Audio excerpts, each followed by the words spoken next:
Generations was so impactful, I think, for a lot of people that even when the Generation 16 thing happened, I feel like that was a blessing in I disguise. used to listen to DJ Fresh on Metro FM.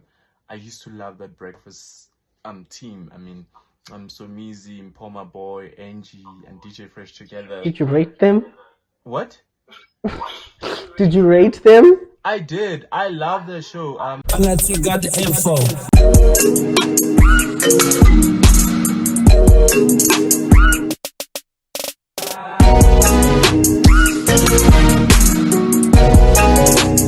Unless you got the info.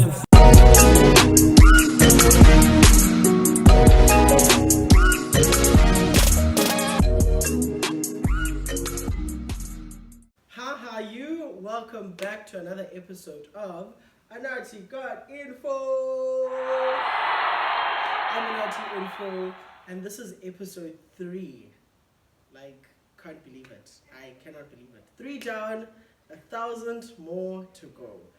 In today's episode, I'm super excited because I'm not alone. I'm joined by someone who is a Twitterer, if that's a word. He's a social media commentator. He commentates on everything that we watch in South Africa.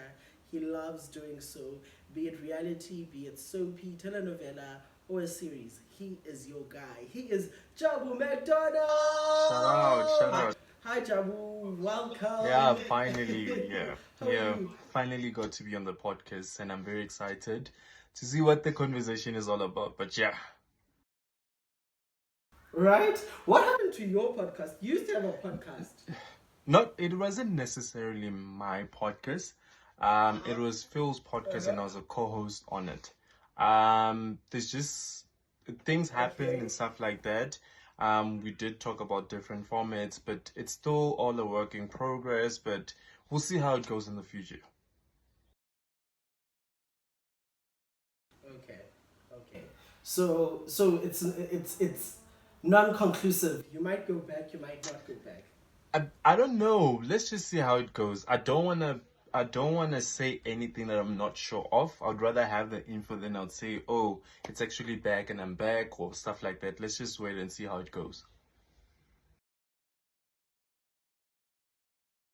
Okay, fair. Well, welcome to Anati Got Info.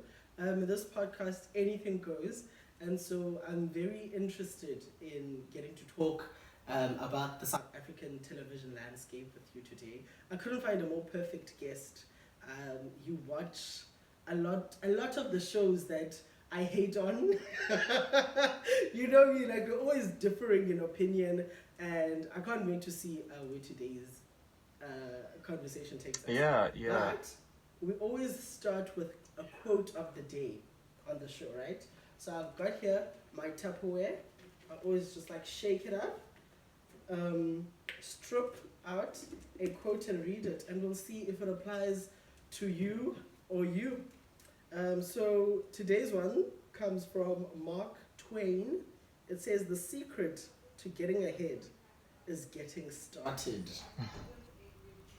I think this one applies to me. Because it was very difficult to get started, but I'm getting started. I'm getting there to getting started. So that's today's quote of the day. Yeah.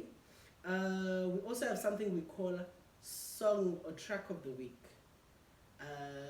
Do you have a track of the week? It could be a song maybe that you've been listening to this week, a song that has carried you throughout the I week. would definitely say Beautiful Things by Benson Moore. I'm a huge fan. Recently started listening to his music, and now I think that song has been on repeat for a very long time. So that's definitely the current song that's the in thing for me that I actually like right now. Okay. That's an interesting choice. I wanted to go for Amapiano. I thought you'd be more contemporary. No. I wanted to go for Amapiano, but I thought, I've been listening to Benson Moore. Yes, I've been listening to Amalanga Wafani after the whole Something Soweto situation. But now, yeah. Not you aiding Marisa. But I want to talk about that in a separate episode, so stay tuned for that one. My track of the week actually has been, and it's a weird one because I don't usually listen to him, and I don't know his discography like that. It's um, it's Tyrese, and the name of the song is it Like That? Yeah, Act Like That. It's been my go-to track for the past 3 days, and wow, like it goes down. Hey, like I'm an R&B gent through and through. I love me some pop, and like a lot of the whole contemporary stuff. But give me R&B any day. 90s, 2000s jams. I'm good. So that's been my go-to track for this week. So Jabu, a lot of us know you from Twitter, Instagram now. Can you please just tell us, for those that don't know, who is Jabu? Where is he from?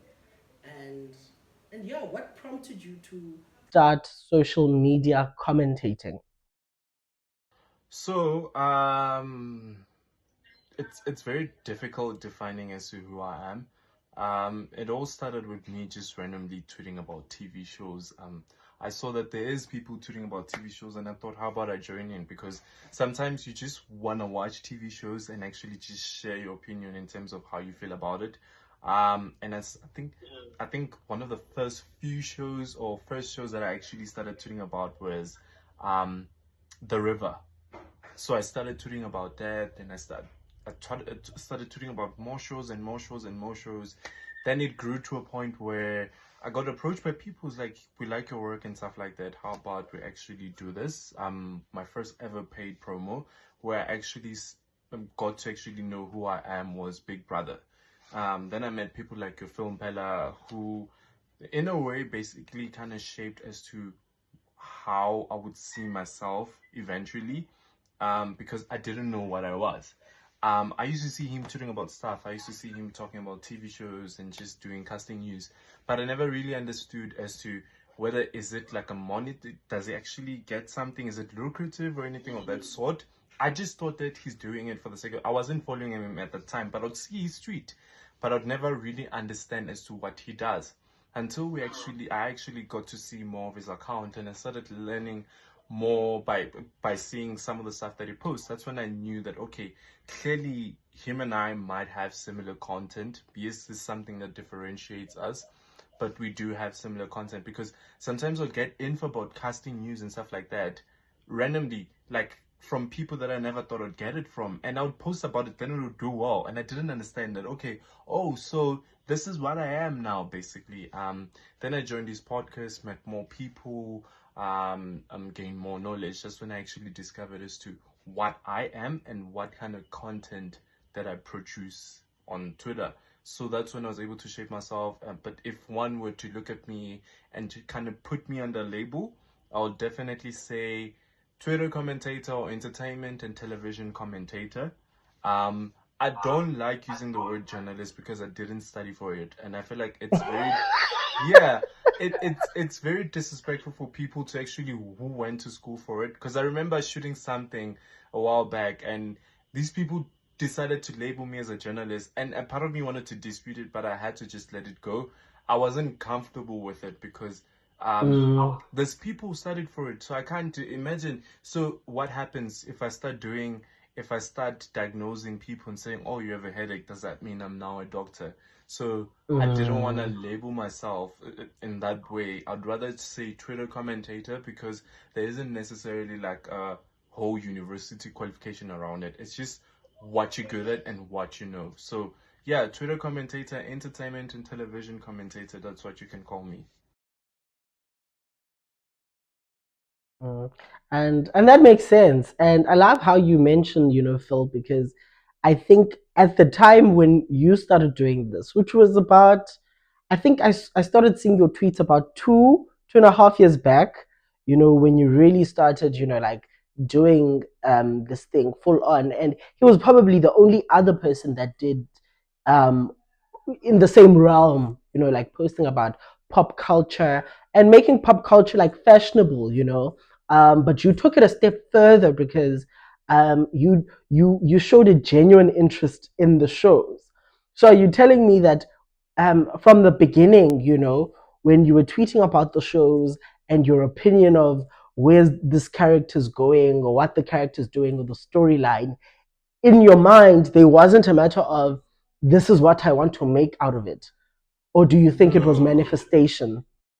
it was more of a, you know how you start things by just doing them for the sake of having fun.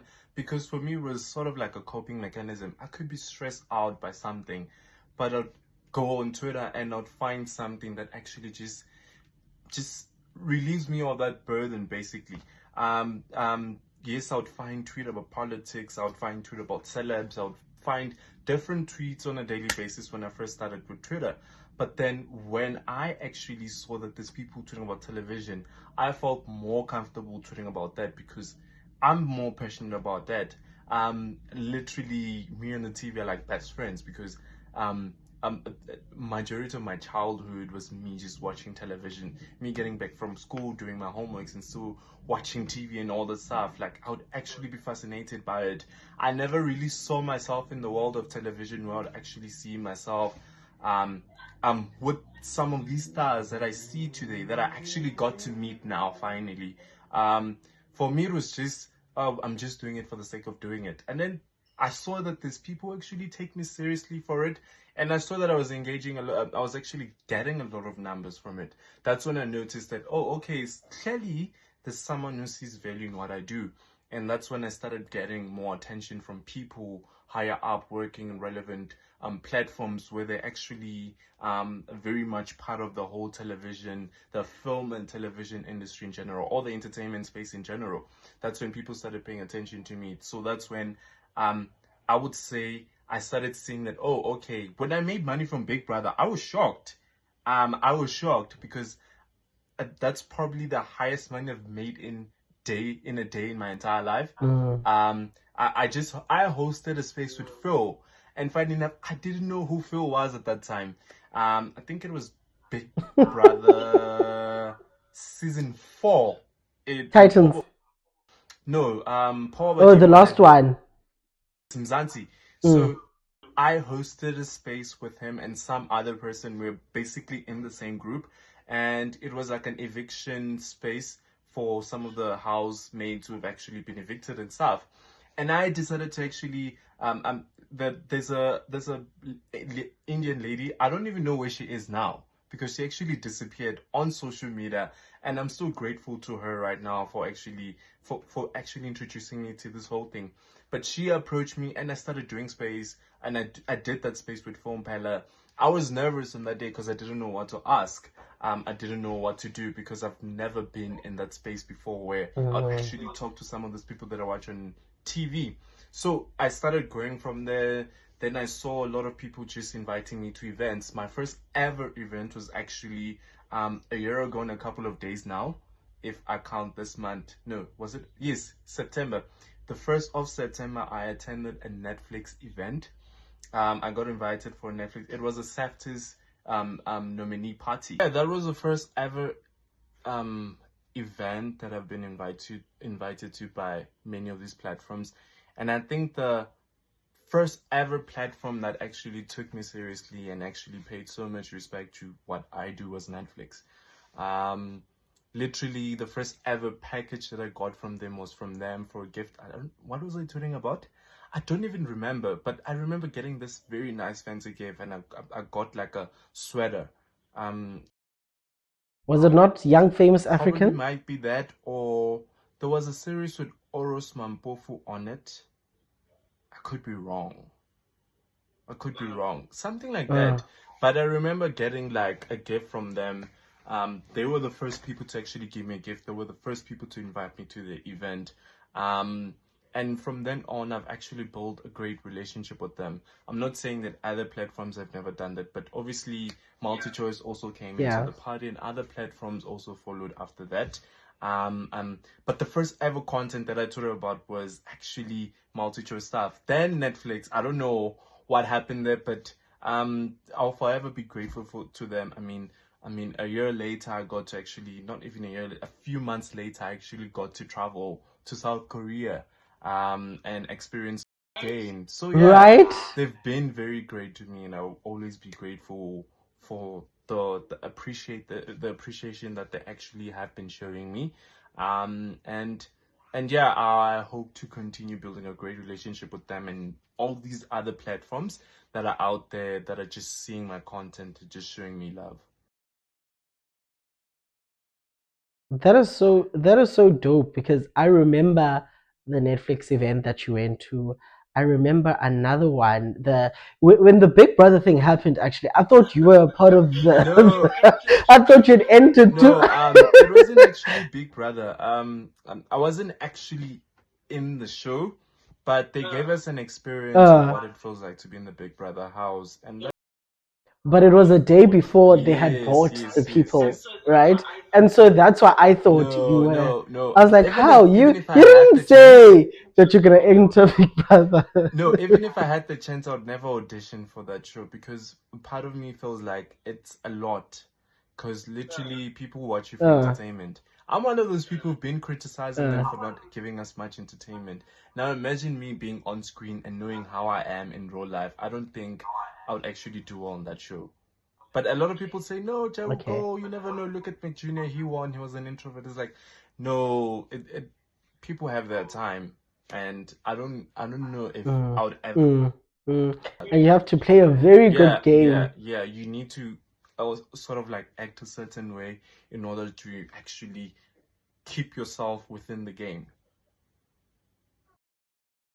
Yeah, I never understand what people mean as in game plan. Please, if from your perspective, what are people talking about when they say you have to have a game plan? You have to have a game plan. I mean, obviously, I think it's human nature with every interaction there is sort of like a game plan that one has in terms of if I'm interacting with you, I either have intention, ulterior motives, etc., etc. But what game plan should one have, or what are people are talking about when you're entering a show such as Big Brother? It's very difficult to know, but game plan is sort of like you trying to keep yourself in the competition for a very long time. Some of them, they've watched the show for so many years and they've actually realized that being in a relationship actually helps. It actually helps people stay long in shows because now you're giving them content and it's sort of like in a romantic way. It does become toxic at some point when you look at other couples, but I think that's what their game plan is. But for me, it's either Mm. you have to play a villain, it's either you have to be the life of the party. You just have to have a personality that people will like, and Uh, like even when you come out of the house, people just try and reenact some of the things. Like look at your Yolanda. She was very bubbly. Yes, she was loud, but that's just who she is. And and some people didn't like her, some people liked her, mm, but look at how far she has actually gone. Even outside of the house, yes, she was disqualified, but she actually yes. did so well. Look at your Liema, look at all those other people out there. Meg Jr. was the biggest shocker when it comes to him winning, but a part of me wanted to him because I was actually in the forefront trying to actually campaign for him to win. I felt like he deserved the game more than everyone else with the people that he was with as the remaining contestants compared to the other ones who've been Mm. disqualified. But yeah, True, because if it weren't Mac Jr., it would have probably been yes, Liema or Yolanda. or Yolanda, Yeah, because Yolanda in didn't make terms it of to the the guys, there final. weren't many people who would have had a chance of winning. But I think it was more of a female season. Like No. that season, the females were actually dominating in terms of content. I want us to go back to TV and all of that. You mentioned that you watched a lot of TV growing up, like any other African child. Tell me, what were some of your favorite shows? Well, so with TV, you watch it with family, and whatever they consume, you have to consume. Um, so unfortunately, I was also part of that generation that was exposed to The Bold and the Beautiful, Days of Our Lives. Um, you had to watch it because you had no choice. But I think what more resonated with me was um, Generations, the one that had your Menzinguba and Anga Of and all course. those other people. I mean, we Mm. all grew up watching it. It was fun to watch, and for me, that was great television until Isibaya came on our screens. that's when Isibaya kind of, I think Okay. Isibaya was part of those shows that actually slowly built up like my interest and love for television, because watching that, it was sort of different from what we've watched before. We've been exposed to sort of like similar soapies, but Multitude just took things to another level when they introduced telenovelas like your Isibaya. Then we were exposed to the Queen, then The River came, then Gomorrah came, then other TV shows came. So growing up, those were one of the shows that I watched. I watched a lot of Disney stuff. Like what's that show? Good Luck Charlie. There was like Okay. nice comedy show that I used to watch. Obviously Phineas and Ferb, Labyrinth. I mean, as a kid, you watch those. Two Kings. Yes. Two pair of kings or something like that. I watched it. I loved it. I loved it. I Uh, loved it. I loved it. yeah. It was actually phenomenal. Also, Yes. so growing That's up, before they changed the other character, though. yeah, yeah. But I watched a lot. I mean, we at that time when we didn't have Disney, I wasn't that exposed to Disney. But when they would have like the free to air channels for like a short time, I'd actually watch it, and I was so fascinated by the show, and I loved it so much. You've got an amazing gift or a talent to watch every show that is playing at like if there's an 8 p.m. show, you are watching all of them. No, how it's how not are you all of doing them, that? and sometimes I do want to correct people when they say that they think I watch TV the whole day. I don't necessarily watch the TV the whole day. I just sneak in um me watching TV during my free time. I could literally wake up in the morning and not be doing anything. I'll just open my phone and catch up on whatever. I could walk to the kitchen and try to make bread or whatever, and I'll watch something. If I'm taking a bath, I mean, I'd literally, I think that's sort of my calming, it sort of calms me in a way. I don't know. Like, it's a habit. If I'm not listening to music, I have to watch something during my bath time. I can't bath during like Okay. this quietness and nothing else playing in the background. And I've sort of adapted to that. So it's either radio or television for me. And a lot of people don't know this, but I actually listen to a lot of radio. Especially during my study time and all that stuff, I actually listen to a lot of radio. I I'm surprised to hear that, but also I'm not shocked because of the radio spaces that I often see you in, and then and even the few times I do hear your opinion on radio, because it's surprising for someone to love TV but also know so much about radio, because one time again, but also I feel like before the internet came, it was a battle of TV or radio, So I'm very shocked but pleasantly surprised to hear that. No, I listen to a lot of radio. I used to listen to DJ Fresh on Metro FM. I used to love that breakfast team. I mean, Somizi, Mpoma Boy, Angie, and DJ Fresh together. Did you rate them? What? Did you rate them? I did. I love the show. There wasn't main. Look, there was Glenn and Unati before. I felt like I wasn't connecting with them, and I think it's sort of like a whole generational gap between us. Yes, DJ Fresh is older. DJ Fresh is older, yes, but he sort of connected with everyone, regardless of the generation. And look, Anati and Glenn Lewis would actually do well together on a radio 2000 or whatever, or talk radio even. With DJ Fresh, he's sort of, I think, radio that has to do with music and just fun topics and stuff like that. I sort of liked him there. And I used to listen to his show on YFM. I would listen to More Flavor and Masi Chaba during those times, during drive time. And then I would listen, maybe if I wanted to listen to radio in between, let's sort of say 9 till 12, it would be More Flavor when he used to host with Lerato Khanyago. Okay. 947 came later. I started listening to 947 because I started listening to nighttime radio for studying purposes, because it actually helped me. I started listening to Zweli Bele and who's that? I forget the lady. They used to be like a duo together. Bulele. Who? No, it wasn't Bulele. Masi something. Oh, okay. Mantle Pout, Yes. So of course. Mounted Pout and Zweli, I would listen to them on radio, nighttime late radio, and I used to love them. Then I got exposed to Tando Tabete and CZ James, and I thought they had great chemistry. On five. On five. Yes, I listened to That them. that was that was, I don't know, like It was that for me. it was weird, but it worked. Listen, it wasn't weird because you know why? Because Msizi is the weird one. You know, if you listen to Msizi's tempo of broadcasting, it's very offbeat, but man, does it work.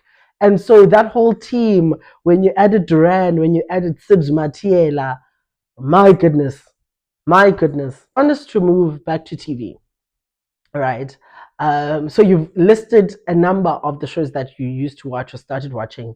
And, you know, Generations was so impactful, I think, for a lot of people that even when the Generation 16 thing happened, I feel like that was a blessing in disguise if we look at it from another angle and not the angle that actors that they were fighting for what's right and what they were fighting for never came to fruition even today.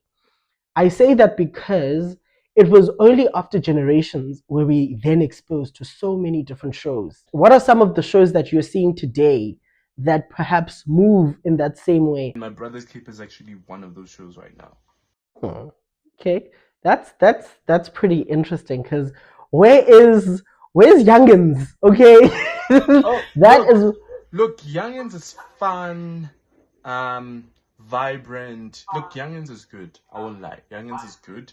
There's a lot of actors who actually stood out in terms of their performance. I'll definitely give it to them. yes. But Youngins, it wouldn't necessarily be in my top 5 list of the best shows currently. But it's good. When Okay. it comes to like a TV drama, let's put telenovelas aside. TV drama, I would definitely put. There's a show that recently ended, it's Pure.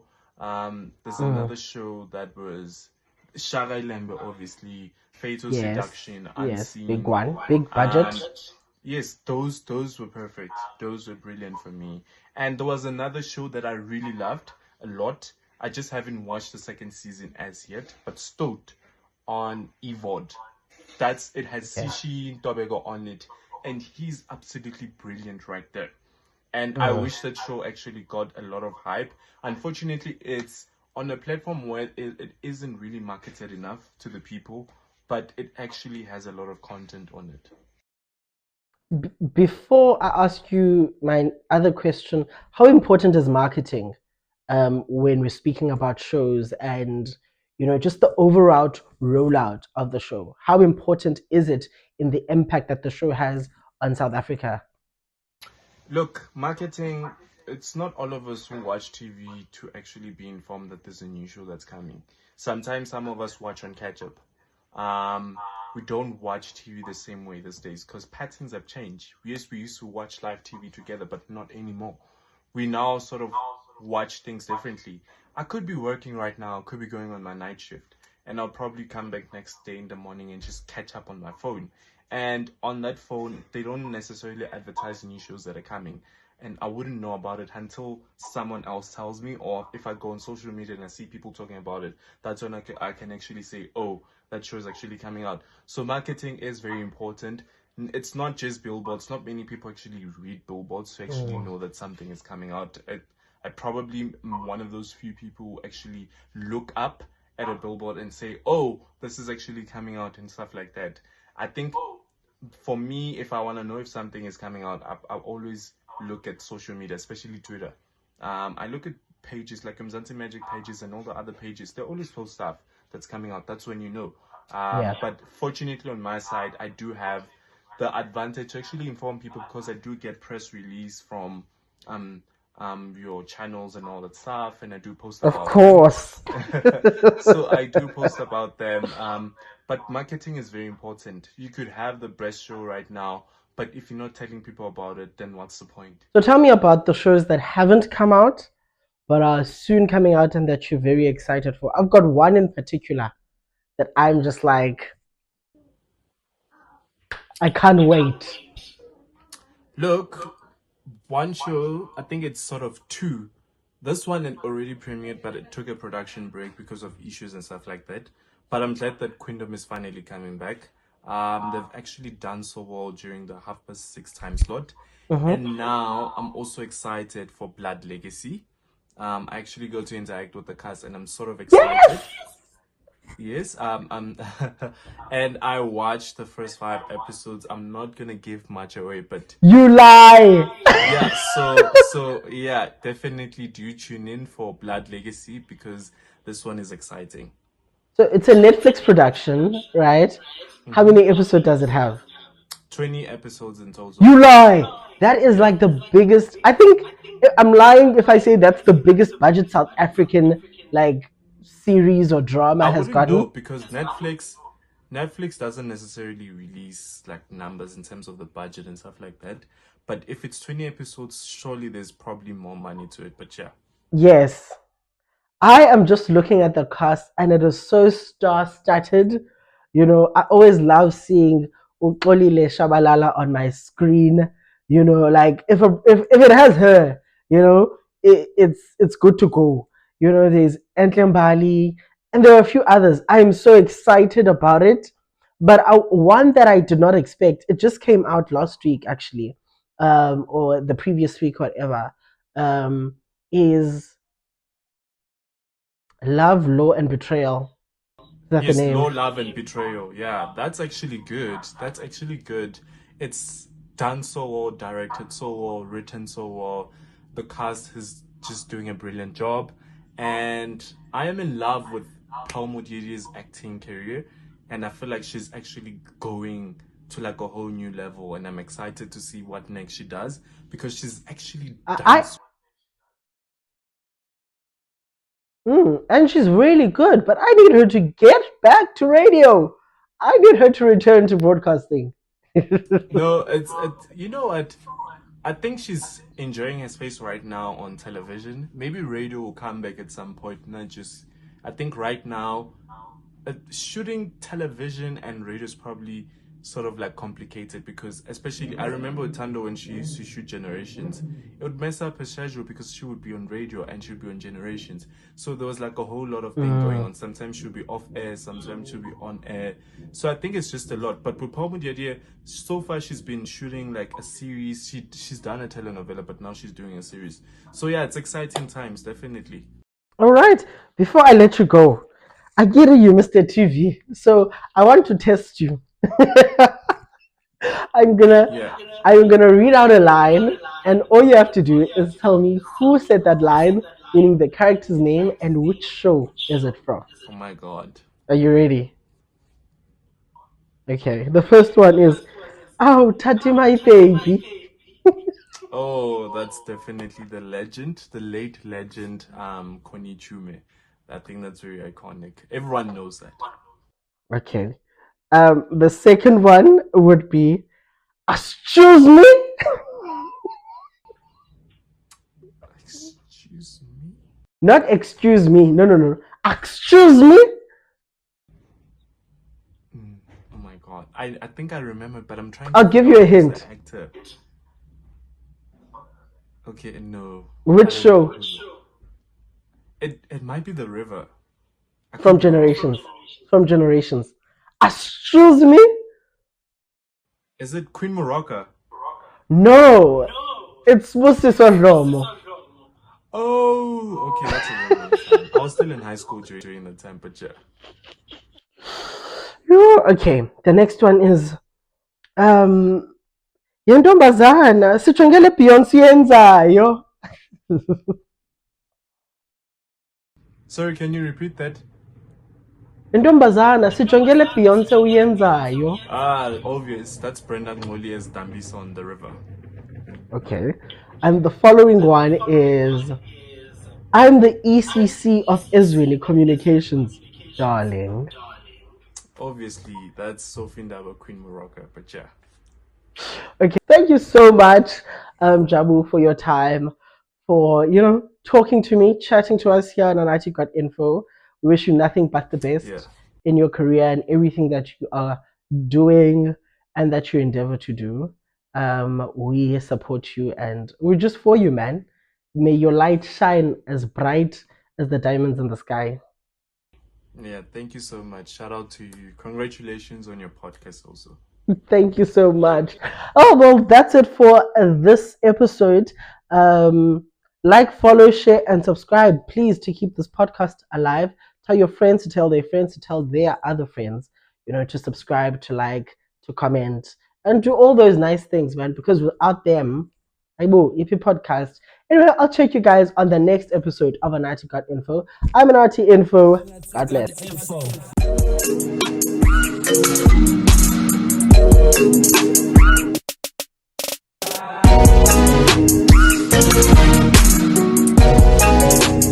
Anati got the info.